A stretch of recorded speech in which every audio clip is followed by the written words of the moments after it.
মমতা ব্যানার্জি বক্তব্যকে আমরা মমতা ব্যানার্জি ধরনের বক্তব্য হিসেবেই দেখতে চাই, কারণ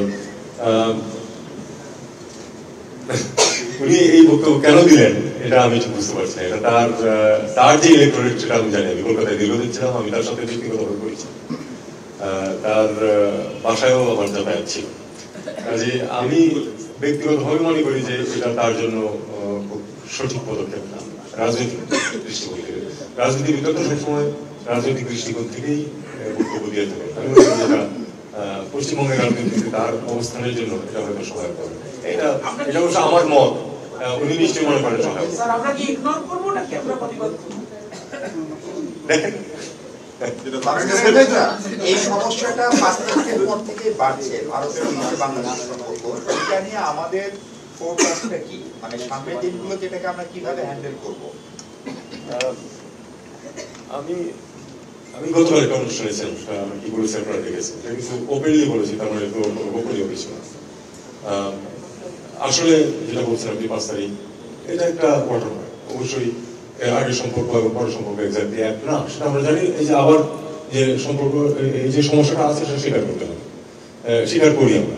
কাজে একটা সমস্যা স্বীকার করে সেই সমস্যার সমাধানের চেষ্টা করা যায়, এবং চেষ্টা করাই স্বাভাবিক।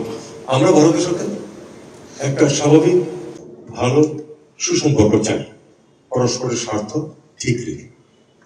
ভারতের আন্তরিকতা কতটুকু? আন্তরিকতা তো পরিমাপ করা কঠিন কাজ।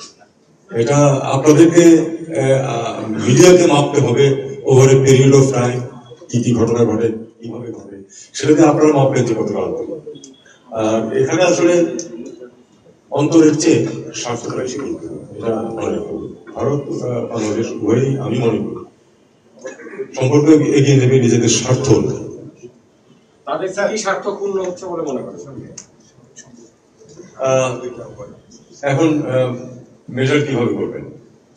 ধরুন ভিসা বন্ধে আমাদের কিছু অসুবিধা হচ্ছে, অনেকের কিন্তু সুবিধা হচ্ছে। আমি কালকে একটা হসপিটালে গেছি আমার একটা ছোট চেক আপের জন্য।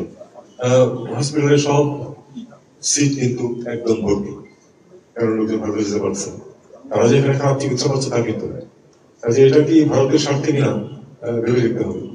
তাদের কলকাতার ব্যবসায়ীদের অবস্থা একটু খারাপ, আমরা পত্রপত্রিকা জানি এবং আমি যোগাযোগ আছে, তারাও বলেছে। এটা কি ভারতের স্বার্থে কিনা সেটা ভারতকে দেখতে হবে। আবার ব্যাপার আছে বৃহত্তর স্বার্থে, তারা যদি মনে করে যারা পশ্চিমবঙ্গের প্রতি হোক, তবু ভারতের স্বার্থ অন্যটাতেই, সে তারা বুঝবে। ভারতের স্বার্থ তো আমি বুঝতে পারবো।